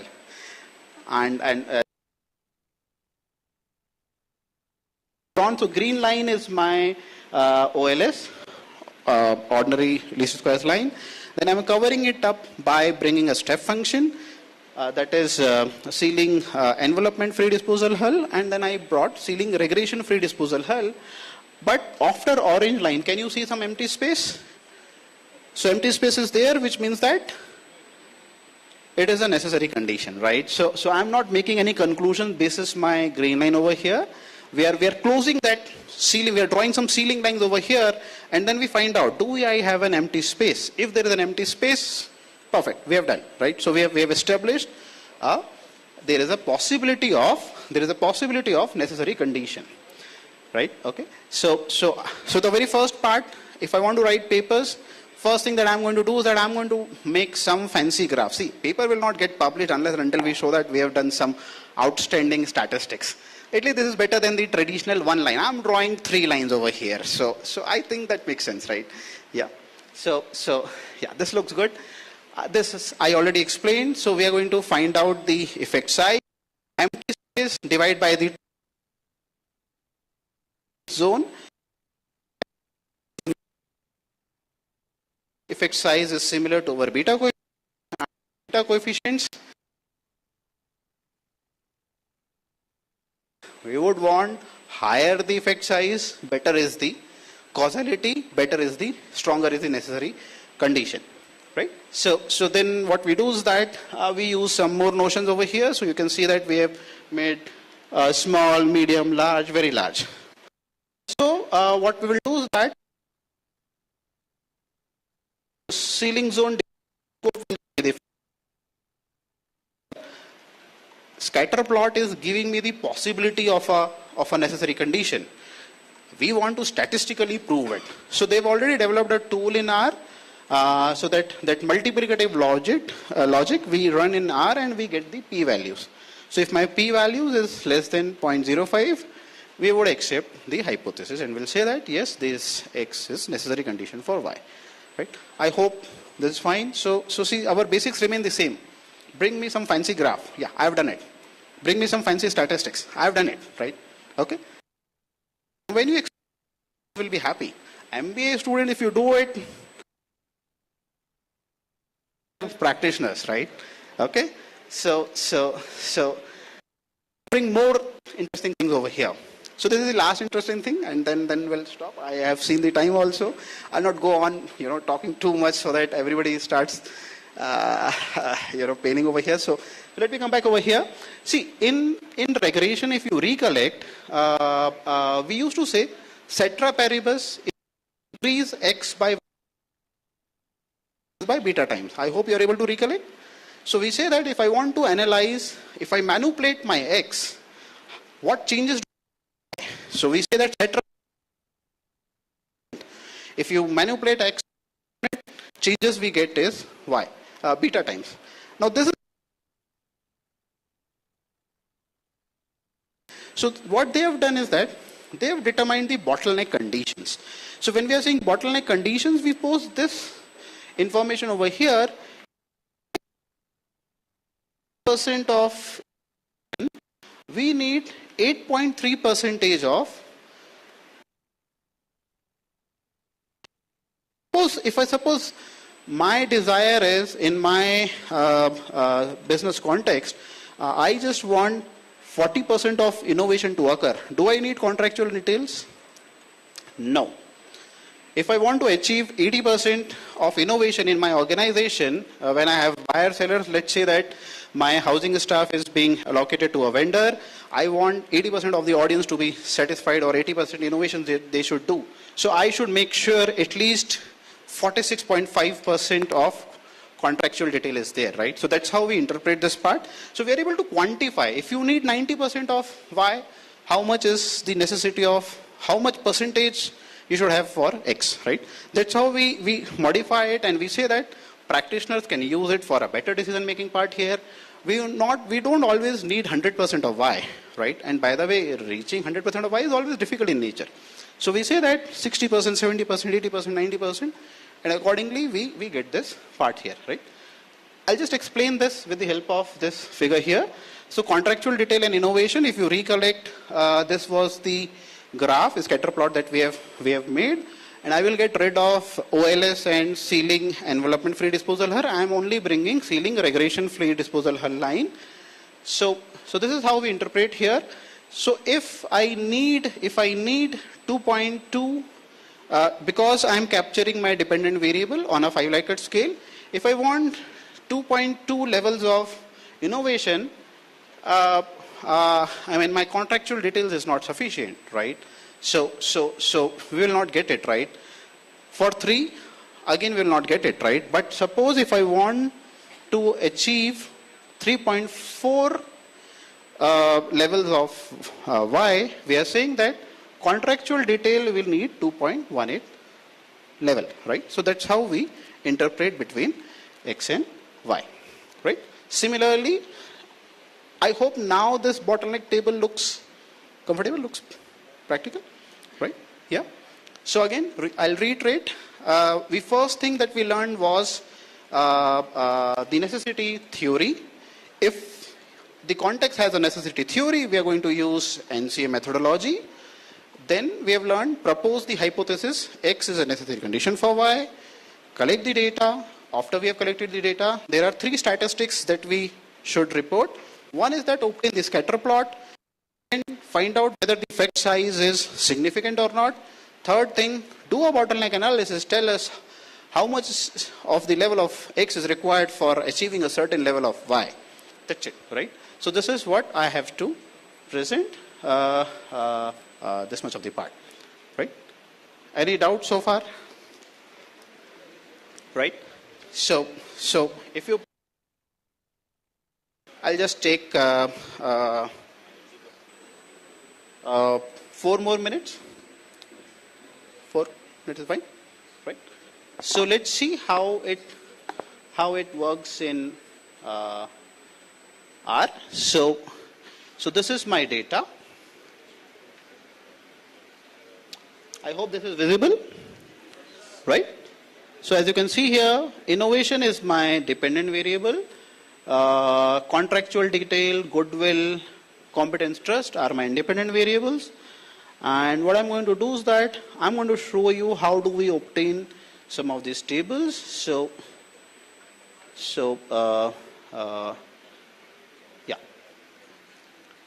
it works on R, and again R is just a software, not a big thing. You can just get it installed in minutes. It's a freely available software. And what I'm going to do is that I'm going to share this material with all of you so that if you want to use it, you can replicate it. And then you can change the variable for your own context.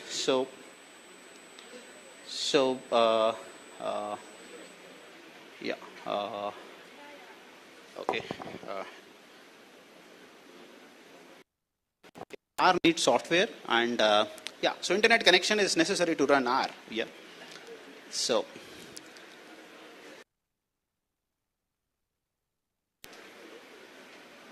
Right. But it is not sufficient, right? I may show you some videos, so I hope we're able to appreciate necessary but not sufficient. I'll come back, and because I've taken 5 more minutes, I am going to justify my timeline over here, right? So let me go back here. First thing, just an information, you can read it on your own.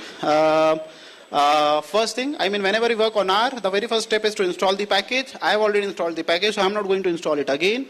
I'm going to run the library so that it gets accessed. As you can see here, the library has run. We get some thing over here. Yeah, and my MBA student, if you show these types of things to your summer internship managers, you are going to get recruit, right? At least PPI you will get, if not PPO, right? First thing, we load the data. So look at the data. Fine, makes sense. Okay, my data is not found. So what I'm going to do is that I'm going to download the data here. Again, the basic remains Excel. So I've opened my data set here. Simple. First thing, I have to build the model. Only a simple information. Inform us what is your data set, and then tell us. So 2,5 within my data set. So why did we open our data set? Because 2 is my independent variable, 1, 2, 3, 4, 5. 5 is my dependent variable, right? So our software should get the insight. What is your IV and DV? Only 2 things I need. So we have given the information, we have made the model, come back here. So if we have run the model, then we say that please obtain the effect size. So as you can see here, we have obtained the effect size here. Again, we will get 2 types of effect size. One is ceiling envelopment, one is ceiling regression. And because ours is a continuous variable, we will use ceiling regression. Ceiling envelopment is used if our variables were discrete or categorical in nature. Next thing, show us the output. So we have obtained the scatter plot. Half a second. I'll go back here. Then somebody would ask, tell us the bottleneck table we have obtained here, right? Is your hypothesis accepted or rejected? So that I will just show you here. So for that, what I'm going to do is that I'm going to run this NC again, and I'm bringing this iterations test dot replication 1000 times, right? So I've run this part over here, and now I run the software. I go up. As you can see here, contractual detail to innovation. What is the observation? Effect size is 0.188. How much is the p-value? 0.004, which right? So this is how we do it, and then you can take this table in Excel, you can copy paste, and you can cite this, work over there. So I stop here. Any questions? Any suggestions?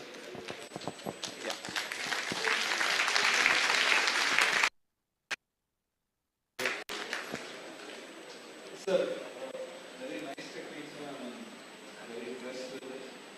I'm seriously considering this for our next research. So what should I say example? It can be as low as 1. His book is online available, you can check it. I'm not joking. As low as 1.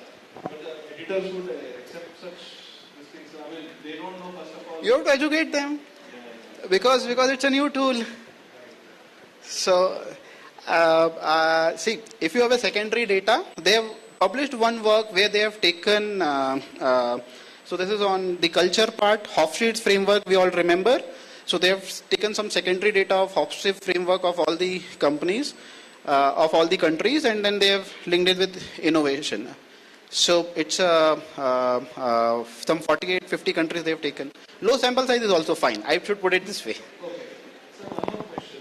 What if let's say we have three hypotheses, two are positive relationship, one is negative. We can still do this thing? Yes. So they propose 4 types of combinations. High X is required for high Y. High X is required for low Y, and so on and so forth. But mostly in almost all the papers I have seen, high X leading to high Y. So I would suggest that's how they've proposed. I could not come across any papers where inverse relationships have been proposed. But conceptually they say all 4 combinations are possible. But we need more confidence when we write papers. So I would suggest till we don't get any interesting papers, it's better that we write high X is required for high Y. Will you be sharing some research papers published? Yes. I have published a few papers. I don't want to show my papers, but I was waiting for somebody to ask, right? Because whenever I write papers, either Mahesh reads it or my editor and reviewers read it, right? Or the painful research scholars, they are having their sessions now, so they can't be blunt over here. So I'll just show some of my papers. You just share me your email ID. I'm going to share all my papers with you. Do cite them.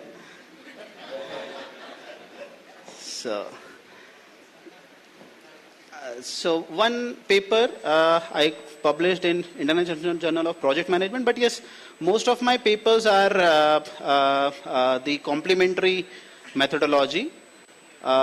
This is all my hypothesis, and then I have used. It looks good, right? So some fancy statistics, unless and until nobody reads it, nobody will understand it. At least regression we understand very easily. Yeah, it also makes me feel good now. I think I have done some good works. GBIM, again a decent A category journal, recently accepted. Here also we are doing some of these things, right? So this is our traditional regression model, and then I bring the NCA plot.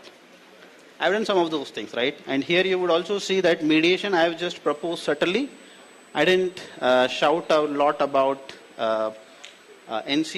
mediation in my work, right? Yeah, a lot of papers gets published easily, right? Yeah. Any other questions? Right? Okay. Yeah. I hope all are awake. Thank you so much.